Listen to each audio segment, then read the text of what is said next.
నమస్కారం. మీరు చూస్తున్నారు పూజ టీవీ. నేను లలిత సహస్ర. ముందుగా ఆర్టీవీ ప్రేక్షకులకు, పూజ టీవీ ప్రేక్షకులకు నూతన సంవత్సర శుభాకాంక్షలు. 2026 సంవత్సరం మీరు ఖచ్చితంగా ఆనందంగా, అలాగే మీరు అనుకున్నవన్నీ కూడా విజయం సాధించాలని మా ఛానల్ తరఫున నేను కోరుకుంటున్నాం. అయితే 2026 సంవత్సరంలో ఎలా ఉండబోతుంది ఏంటి అనే ఉత్కంఠ మీలో కూడా ఉంది కదా! మరి ఈ సంవత్సరం ఏ ఏ రాశుల వారికి ఎలాంటి అవకాశాలొస్తాయి? ఎలాంటి రాజ్యపూజ్యం ఉంది? ఎలాంటి అవమానాలున్నాయి? ఎలాంటి జాగ్రత్తలు తీసుకోవాలి? సో, ఏం చేస్తే వాళ్ళు పరిహారాలు ఎలా ఉంటాయి? అనే అంశాలన్నీ కూడా ఈరోజు మనం పూర్తిగా చర్చిద్దాం. మరి 2026 సంవత్సరానికి సంబంధించిన పూర్తి వివరాలు ఈరోజు మనకు తెలియజేయడానికి ప్రస్తుతం మన స్టూడియోలో ఉన్నారు ప్రముఖ జ్యోతిష్య వాస్తు నిపుణులు బ్రహ్మశ్రీ శ్యామ్ ప్రసాద్ గురూజీ. మరి గురువు గారిని అడిగి ఈ విషయాలు తెలుసుకుందాం. నమస్కారం గురుగారు. నమస్తే అమ్మా. శ్రీమాత్రేనమ్మా. గురుగారు, 11వ రాశి కుంభరాశి. కుంభరాశి వారికి ఏలినాటి శని ఉందని అన్నారు. 2025 సంవత్సరం వాళ్ళకి అత్యంత భయంకరమైనటువంటి పరిస్థితులు ఎదుర్కొన్నారు కదా! చాలా జాగ్రత్తగా ఉండమని నిపుణులు ఎంతోమంది చెప్పారు. మరి 2026 సంవత్సరం కూడా అలానే ఉండబోతుందా? వాళ్ళకేమైనా మేలైన పరిస్థితులు మారే అవకాశం ఉన్నాయంటారా? కుంభరాశి వారికి 2026 సంవత్సరం ఏ విధంగా ఉన్నదని మనం పరిశీలించినప్పుడు చాలా వరకు వీళ్ళకి రాశి అందే రాహుగ్రహ సంచారం అన్నది చాలా ఇబ్బందికరంగా ఉండడం జరుగుతూ ఉంటుంది. సో ఏదైనా ఒక పాపగ్రహం రాశిలో ఉన్నప్పుడు జాతకుడు నెగిటివ్ ఆలోచనలో ఆలోచించడం జరుగుతుంటుంది. ప్రతి విషయాన్ని కూడా నెగిటివ్గా ఆలోచిస్తూ ఉంటాడు. ఒక మంచి అవకాశాన్ని వచ్చినా కూడా దాన్ని సద్వినియోగపరచుకోకుండా వచ్చిన అవకాశాన్ని వదులుకోవడం, ప్రతి వాడిని కూడా తక్కువ అంచనా వేయడం జరుగుతూ ఉంటుంది.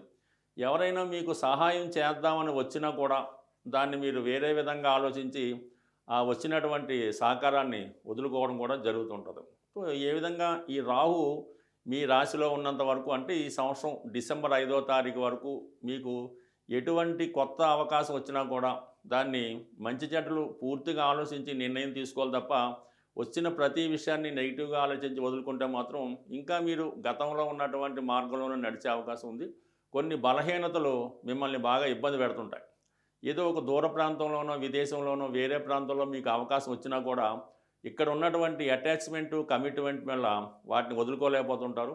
మీరు ఎంత తొందరగా ప్రస్తుతం ఉన్నటువంటి మీ యొక్క బలహీనతల నుంచి బయటపడితే అంత తొందరగా మీరు జీవితంలో అభివృద్ధి చెందడానికి కారణమవుతూ ఉంటుంది. దాంతోపాటుగా ఈ ఏలినాటి శని ప్రభావంలో రెండో స్థానంలో శనిగ్రహ సంచార ప్రభావం అంటే కుటుంబ సభ్యుల విషయంలో కొన్ని ఇబ్బందులు మీకు ఎదుర్కోవడం జరుగుతూ ఉంటుంది. మీరు ఏ ప్రయత్నం చేస్తున్నా కుటుంబ సభ్యులు మీకు వ్యతిరేకంగా నిర్ణయం తీసుకోవడం, ప్రతి విషయంలో కూడా మిమ్మల్ని విమర్శించడం జరుగుతుంటుంది. ఆర్థిక పరంగా మీరు కుటుంబ సభ్యుల యొక్క అవసరాలకి ఏ విధంగా కూడా సహకరించలేకపోవడం వల్ల వారి నుంచి తీవ్రమైనటువంటి విభేదాలు, విమర్శలు రావడం జరుగుతూ ఉంటుంది. సో ఈ కారణం వల్ల మీ కుటుంబంలో కొంతమంది వేరే కారణాల వల్ల మీ కుటుంబాన్ని విడిచి దూరంగా వెళ్ళడానికి కూడా అవకాశం ఉంటుంది. కాబట్టి ఈ సందర్భంలో మీరు ఏం చేయాలంటే కుటుంబంలో ఎవరికి కూడా ఇబ్బంది కలగకుండా, నష్టం కలగకుండా, కనీసం వారికి హర్ట్ అవ్వకుండా మాట్లాడి ఒక మంచి మాటలతో వాళ్ళని మంచిగా చేరదీయడం మంచిది తప్ప ప్రతి విషయాన్ని నెగిటివ్గా చేసుకొని ఈ కుటుంబ సభ్యులను దూరం చేసుకోవడం వల్ల తర్వాత అది మీకు చాలా ఇబ్బందికరంగా ఉండి ఒక ఒంటరి పోరాటం చేయవలసి ఉంటుంది. బట్ ఏదైనా ఈ రాశి వారికి ఒక కొత్త అవకాశం మీ దూర బంధువు ద్వారా ఒక అవకాశం మీకు రావడం జరుగుతుంటుంది. వారికి ఉన్నటువంటి ఏదో ఒక సంస్థనో, ఒక వ్యాపారాన్నో కొద్దిగా దూరంగా వెళ్ళి అక్కడ మీరు చూసుకోవాల్సి ఉంటుంది. అంటే ఇప్పుడు మీరు మీకున్నటువంటి కుటుంబ సమస్యల్ని తీర్చాలన్నా, మీకున్నటువంటి నిరుద్యోగ సమస్యలు, రుణ సమస్యల నుంచి బయటపడాలంటే ప్రస్తుతం మీరున్నటువంటి ప్లేస్ని కంపల్సరీగా విడిచిపెట్టవలసి ఉంటుంది. వేరే ప్రాంతంలో వెళ్ళినప్పుడు మాత్రమే మీరు జీవితంలో స్థిరపడగలరు. అక్కడ ఏదో కొంత సంపాదించి మీ కుటుంబ అవసరాలు కూడా తీర్చగలిగే అవకాశం ఉన్నది. అయితే విద్యార్థులు లాంటి వాళ్ళు, నిరుద్యోగులు అయితే కంపల్సరీగా అది వేరే ప్రాంతంలోనే మీ జీవనోపాధి సాగించవలసి ఉంటుంది. అయితే గురువు మీకు 5వ స్థానంలో ఉండడం వల్ల చాలా విషయాల్లో మీరు గతంలో ఉన్నటువంటి అలవాట్ల నుండి, ఆలోచనల నుంచి బయటపడడం జరుగుతూ ఉంటుంది. మీలో ఉన్నటువంటి టాలెంట్కి, మీకున్నటువంటి విద్వత్తుకి ఒక చక్కని గుర్తింపు రావడం జరుగుతూ ఉంటుంది. చాలా సమస్యల నుంచి, చాలా బలహీనతల నుంచి, చాలా చిన్న చిన్న అలవాట్ల నుంచి చాలా వరకు బయటపడి మిమ్మల్ని మీరు సంస్కరించుకునే ప్రయత్నం చాలా వరకు జరుగుతూ ఉంటుంది. సో ఇది మీకు మే నెలాఖరు వరకు గురువు 5వ స్థానంలో ఉంటూ మిమ్మల్ని మంచి మార్గంలో పెట్టే ప్రయత్నం చేస్తాడు. అలాగే మీ ఆలోచనలకి, మీలో ఉన్నటువంటి టాలెంట్కి తగిన గుర్తింపు రావడం కూడా జరుగుతుంటుంది. అలాగే పిల్లల విషయంలో కూడా ఎక్కువ శ్రద్ధ తీసుకుని వాళ్ళ అభివృద్ధికి చాలా వరకు కారణం అవ్వడం జరుగుతూ ఉంటుంది.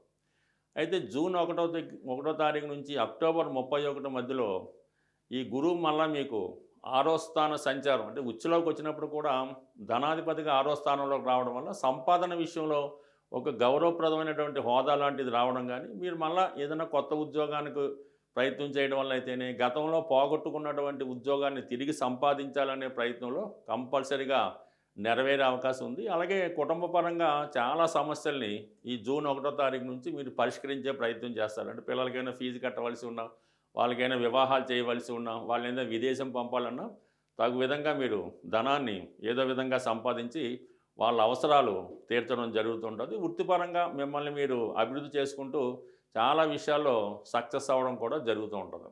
ఇదే గురువు మళ్ళా మీకు ఈ నవంబర్ 1వ తారీఖున సింహరాశిలో ప్రవేశించడం జరుగుతూ ఉంటుంది. ఇంకా సప్తమ స్థానంలోకి వచ్చినటువంటి గురువు ఆటోమేటిక్గా గతంలో ఎవరైతే మిమ్మల్ని హేళన చేశారో, ఎవరైతే మిమ్మల్ని దూరం పెట్టారో, ఎవరినైతే కోల్పోయారో తిరిగి మళ్ళా వాళ్ళంతా కూడా దరిచేరి మిమ్మల్ని మళ్ళా పాత పొజిషన్లోకి రావడం జరుగుతూ ఉంటుంది. బట్ ఏదైనా ఈ కుంభరాశి వారు మిగతా గ్రహాలు చాలా సహకరించినప్పుడు కూడా మిమ్మల్ని మీరే సరిగ్గా ఉపయోగించుకోలేకపోతుంటారు. రాశి యందు ఉన్నటువంటి రాహు యొక్క బలహీనత నుంచి బయటపడాలంటే కంపల్సరీగా మీరు వీలైతే ప్రతి అమావాస్య రోజు ఏదైనా అమ్మవారి ఆలయం దర్శించి, అమ్మవారి ఆలయంలో ఒక నిమ్మకాయల దండ కానీ, అమ్మవారిలో ఆ టెంపుల్లో చేసినటువంటి చండీ హోమంలో పాల్గొనడం వల్ల కంప్లీట్గా మీకు రాహు మంచి ప్రోత్సహించి మిమ్మల్ని జీవితంలో పైకి తెచ్చే ప్రయత్నం జరుగుతుంది. స్వస్తి.